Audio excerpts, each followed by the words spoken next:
What's good, everybody? It's your boy Rope. So, just some brief thoughts on this fight between Canelo Alvarez and Daniel Jacobs. Pretty uneventful. Really, nothing to remember from that fight. I'll probably never watch it again. The only thing that I can really remember from the fight is Canelo eating one of the cleanest shots that probably would have knocked anybody else out from Jacobs. And then he got hit again like a few seconds after that, and he barely even budged, man. That's probably about the only thing I can remember from the fight.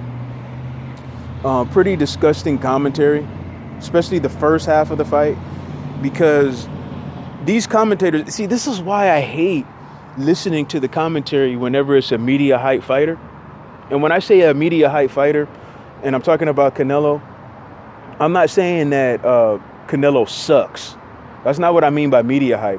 What I mean is that the media will only tell you great things about Canelo even when they're in the fight. Like, they'll just talk about what he's doing or what he's trying to do, giving him credit for trying to do shit.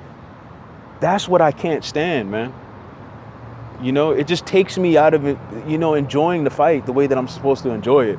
Listening to these idiots up there. We already know who's the more popular fighter. We don't need you to shove it down our damn throats all fight, man. Tell us what the fuck is going on in the ring, for Christ's sake, man. This has been going on too long, man. This is why I'll probably say the only commentator that I really respect is Mauro Ginelli, whatever the fuck his name is.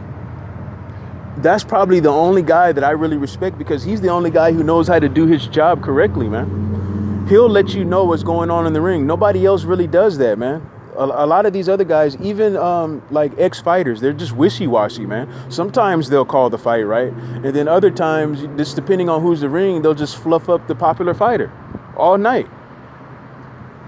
Janelli, on the other hand, yeah, he'll, I'm sure he has to fucking help fluff up the fighter a little bit, but he has like the perfect balance, man. That's why he's the only one that I really respect, man. And if DAZN wants to have me listen to their commentary again, they need to get somebody like that over there, man. Or I'm just gonna have that shit silent next time.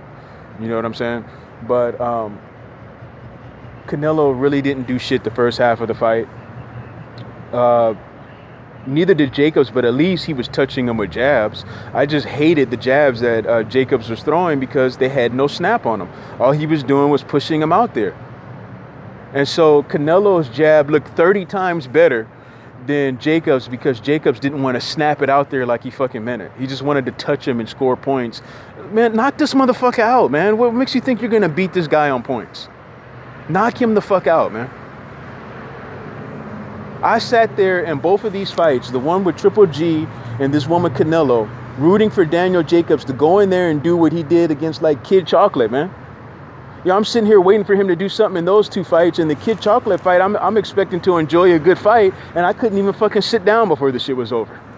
Why aren't you going after these guys? Like, are you really afraid that these guys are gonna knock you out where you just can't just go for it, man? I don't understand it, man. But like I say, it was an uneventful fight. It really could have gone either way. I don't think either guy really did anything that spectacular to say that it was a domination in either way. It was just a fight that could have gone either way. I didn't have any complaints about the winner. I understand the people who say that Daniel Jacobs won because he did what he was supposed to do the entire fight in the last few rounds. But he spent most of the fight in that stupid ass fucking southpaw stance, which was the only time that Canelo really had any success against him. You would think common sense would tell you, okay, if everything I'm doing from orthodox is working and everything that I'm doing from southpaw is not working, let me stay orthodox. You would think common sense would tell you that, but common sense, wasn't in the ring with Daniel Jacobs that night, man. I just didn't understand it. So hopefully he'll be back. I'm still a fan. I still support him. But he needs to just go ahead and go in here and knock these motherfuckers out already, man. He's got the power to do it. I don't know why he wants to play this patient fighter shit, man. Like, it's just really annoying to watch. But as far as Canelo, man, Oscar De La Dummy thinks that it's a good idea to try to put him in there with Errol Spence. But Errol Spence is going to exploit the one weakness that I see Canelo come into the ring with every single fight. Okay, and he gets tired, man. He gets tired. Unless he was to go in there and knock out Errol Spence within the first couple of rounds, he's gonna get his ass whipped, man.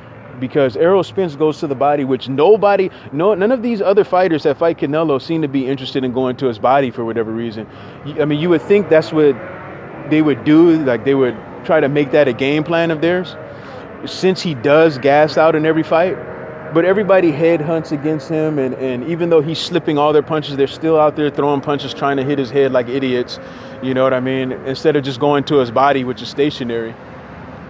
But I don't think that, I know for a fact, Errol Spence ain't going to do that, man. He's going to be hitting Canelo in the body all night. He's going to gas him out fast, and he's going to beat the hell out of him and probably stop him, man. So Oscar De La Dumbass, you might want to think twice. I know you're licking your chops right now and rubbing your hands together thinking that, you're going to put an undefeated black fighter on Canelo Alvarez's belt, since you couldn't get Floyd Mayweather on there for him. But it's going to be a second loss, man. And I'll bet anybody. I'll put money on the shit right now. I wouldn't want Errol Spence to go directly up to 160. I'd like him to take a fight at 154 at least before doing it. I mean, that's what I would like to see.